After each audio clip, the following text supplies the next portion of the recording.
Nobody wanted a world war, but everyone prepared for one. And when the moment came, there was no way to stop it. Hello everyone, I hope you're doing well. Today, we're starting a very special 6-part series on one of the most significant events in human history, World War I. In this first episode, we'll look at the world in 1914 and the events that triggered this global conflict. This is not the story of evil men. This is the story of ordinary leaders, ordinary nations, making ordinary decisions inside a system that could not stop itself. World War I was not born from hatred alone. It was born from fear, pride, and momentum. Nobody wanted a world war. But when the moment came, nobody stopped it. World War I. The war nobody wanted. A world history series by the perfect professor. Episode 1, Part 1. Before the world broke. No one woke up one morning wanting a world war. There were no celebrations. No countdowns. No sense of destiny. Only confidence. And confidence is the most dangerous emotion history knows. A world that thought it was civilized. In 1913, Europe believed it had outgrown war. Cities were electrified. Trains connected nations. Telegraphs carried messages faster than armies could move. People traveled. They traded. They read newspapers that spoke of progress and reason. War felt old-fashioned, unthinkable, the illusion of stability. Kings ruled, but parliaments debated. Empires competed, but treaties existed. Rivalries were managed with diplomacy and dinners. On the surface, Europe looked stable. Underneath, it was brittle. Too many promises. Too many grudges. Too much pride. The great powers and their fears. Germany feared being surrounded. France feared being humiliated again. Russia feared losing influence. Britain feared losing control of the seas. Austria-Hungary feared collapse from within. No one trusted anyone, but everyone smiled. Alliances that turned fear into law. Alliances were meant to prevent war. They did the opposite. They turned fear into obligation. If one nation moved, others were required to follow. Peace became conditional. One spark would not stay small. Why everyone prepared for war, and nobody stopped it. Armies grew larger every year. Weapons grew deadlier. War plans were drawn in obsessive detail. And yet, leaders insisted. These preparations will prevent war. History rarely forgives such logic. Preparing for disaster often makes it inevitable. National pride became fragile. Every nation believed it deserved respect. Every insult felt existential. Every compromise felt like weakness. Pride replaced patience. When pride governs policy, catastrophe waits quietly. A generation raised on glory. Young men were taught that war was honorable. Paintings showed cavalry charges. Poetry spoke of sacrifice and heroism. No one spoke of mud, or gas, or rats. War was imagined as clean. History would soon correct that fantasy. Peace was already dying. By 1914, peace was no longer strong. It survived on habit, not conviction. Everyone sensed something was wrong. No one knew how to stop it. The world stood still, waiting for permission to fall apart. Professor's reflection: disaster rarely announces itself. World War I did not begin with hatred. It began with confidence. Confidence that systems would hold. Confidence that leaders were rational. Confidence that progress had changed human nature. History punishes that belief every time. Episode 1, Part 2, Alliances, Arrogance, and a World on a Timer. Peace in 1914 was not protected by trust. It was protected by schedules. And schedules do not think. Alliances that turned fear into law. Europe divided itself into armed camps. On one side, Germany and Austria-Hungary. On the other, France, Russia, and Britain. These alliances were sold as insurance. In reality, they were tripwires. A local crisis no longer stayed local. A regional dispute became continental by design. Mobilization meant war. Here is the fatal flaw no leader admitted. Once an army mobilized, war became automatic. Railway timetables were precise. Troops moved by clockwork. Supplies were synchronized to the minute. Stopping mid-mobilization was considered impossible, so leaders feared delay more than disaster. They chose speed over sense. Diplomacy in slow motion. Diplomats argued while generals prepared. Telegrams crossed oceans. Meetings were scheduled days later, but armies did not wait for conversation.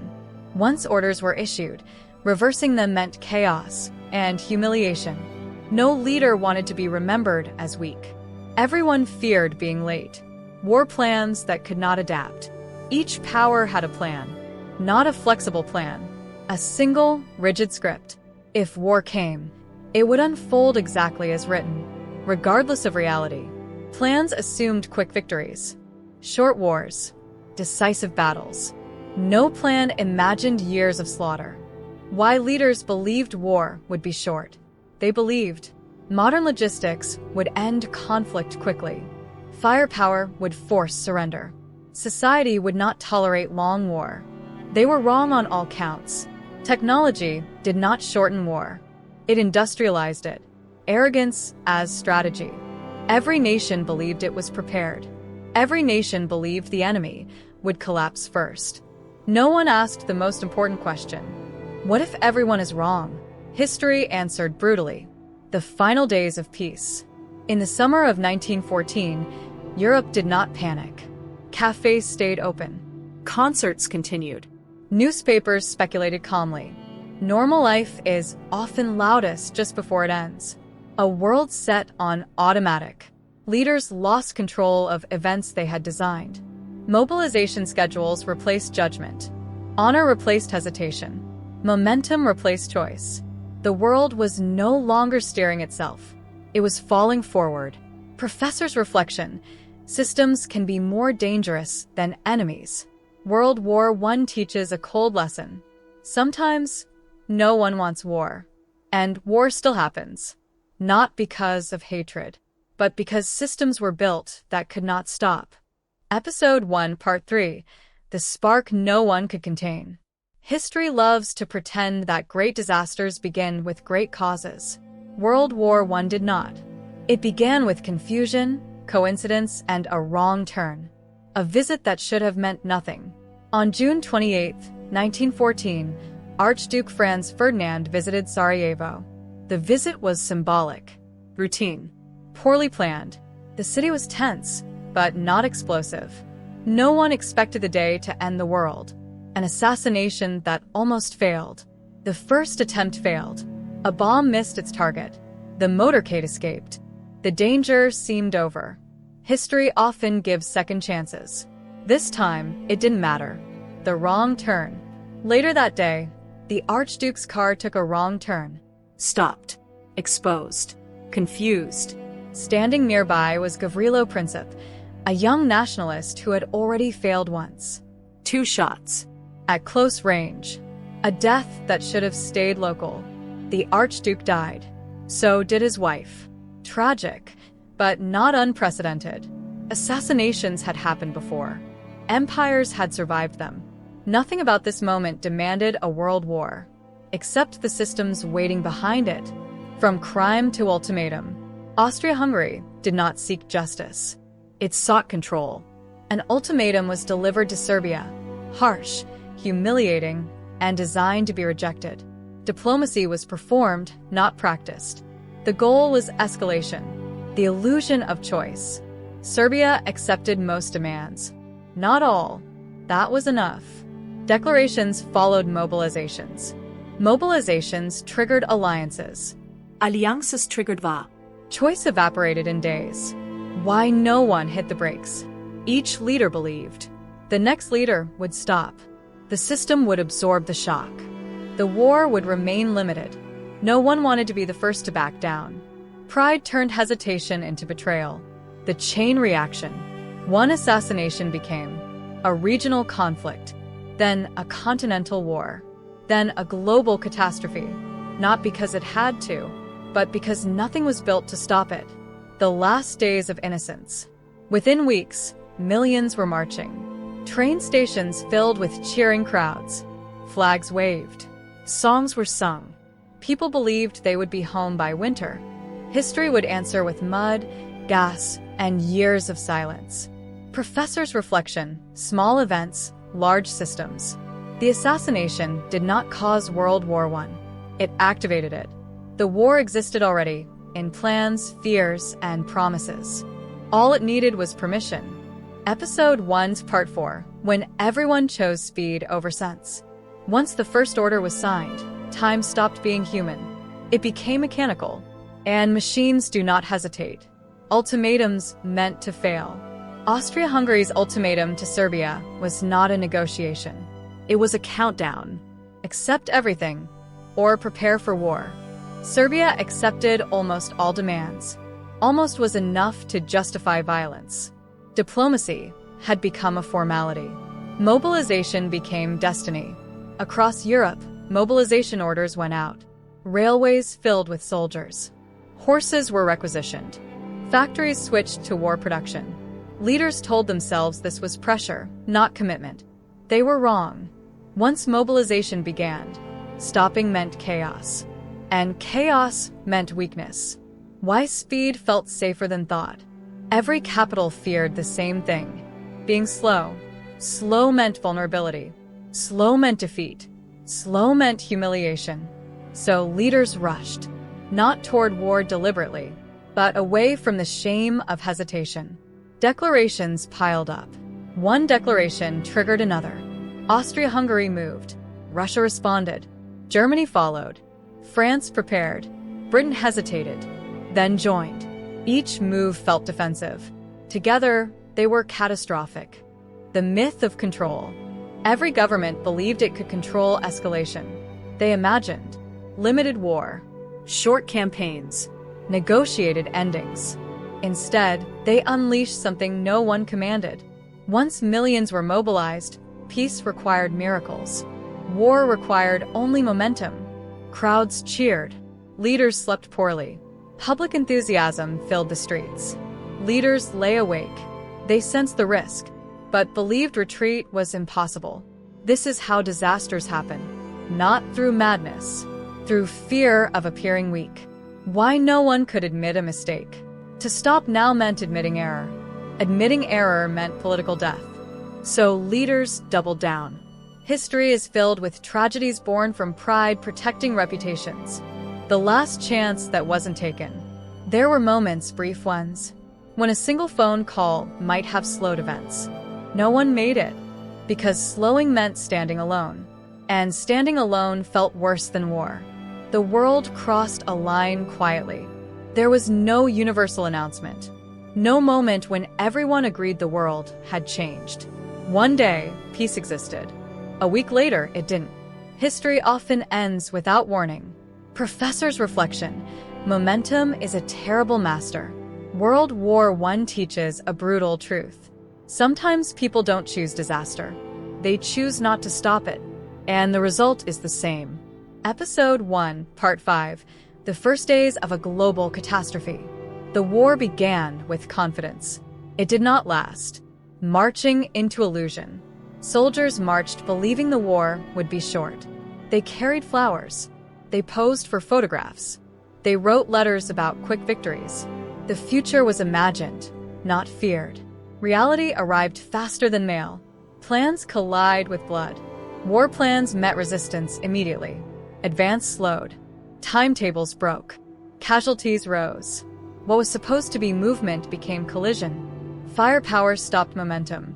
The first shock. Machine guns erased formations in minutes. Artillery turned fields into craters. Men learned a new truth. Courage does not stop bullets. Training did not prepare them for this. No one had imagined killing at this scale. Optimism dies quickly. Officers stopped promising fast victory. Soldiers stopped believing speeches. The language of glory vanished. What replaced it was silence and obedience. The war had become real. The geography of death. Borders meant nothing. Rivers, railways, and supply lines decided survival. Villages became battlefields. Fields became graveyards. Civilians fled, or stayed and died. War was no longer distant. Why retreat felt like failure. Retreat saved lives. But symbolically, it felt like defeat. So armies held ground at enormous cost. Meters were defended with thousands of lives. Progress slowed to inches. The first taste of stalemate. By the end of 1914, movement had stopped. Lines hardened. Positions dug in. Hope thinned. No one admitted what this meant. A long war had begun. Letters home changed tone. Early letters spoke of adventure. Later letters spoke of exhaustion. Then they spoke of nothing. Silence replaced detail. The truth was too heavy to send. The end of the beginning. The first months shattered illusions. What remained was endurance. The war was not heroic. It was industrial. And it was just getting started. Professor's reflection. Reality always arrives. World War I did not destroy optimism overnight. It crushed it gradually. Through repetition. Through loss. Through the realization that survival, not victory, was the daily goal. This was not the war anyone imagined. Episode 1, Part 6. Now impossible to stop. By the end of 1914, no one was asking how to avoid war. They were asking how to survive it. When war became the new normal, what had begun as a crisis became routine. Governments adapted. Factories expanded. Propaganda hardened. The language of peace disappeared from speeches. The world learned how to live with catastrophe. Why stopping felt impossible. Too many lives had already been lost. Stopping now would mean admitting. Those deaths were unnecessary. The suffering was avoidable. The leaders had failed. No government could afford that truth. So the war continued, not because it made sense, but because stopping felt worse. Economies locked into destruction. Industries retooled for killing. Jobs depended on shells. Cities depended on contracts. Families depended on war wages. Peace became economically disruptive. War became sustainable. This is how conflicts endure. The generation that could not go back.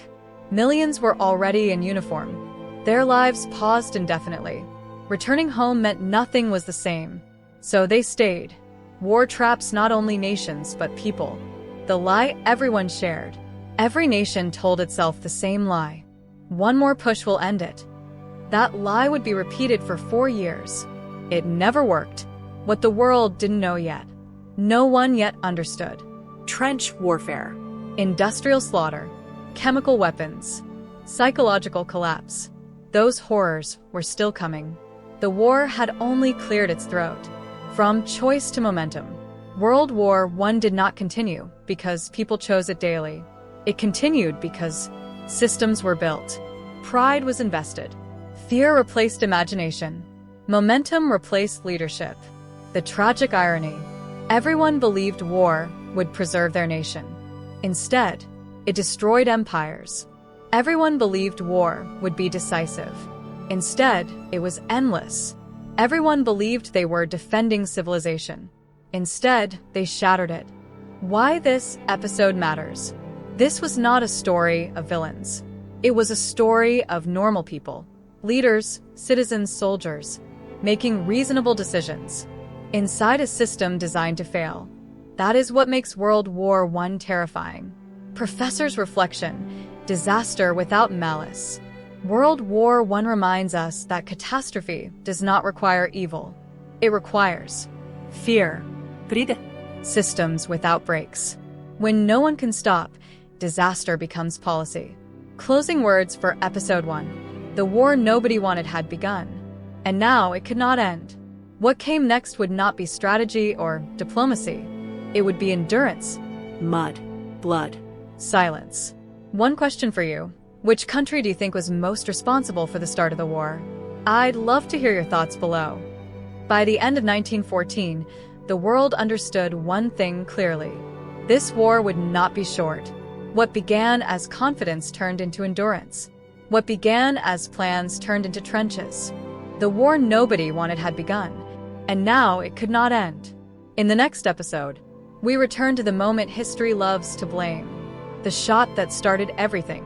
That's all for Episode 1. In the next video, we'll look at the first major battles of a war.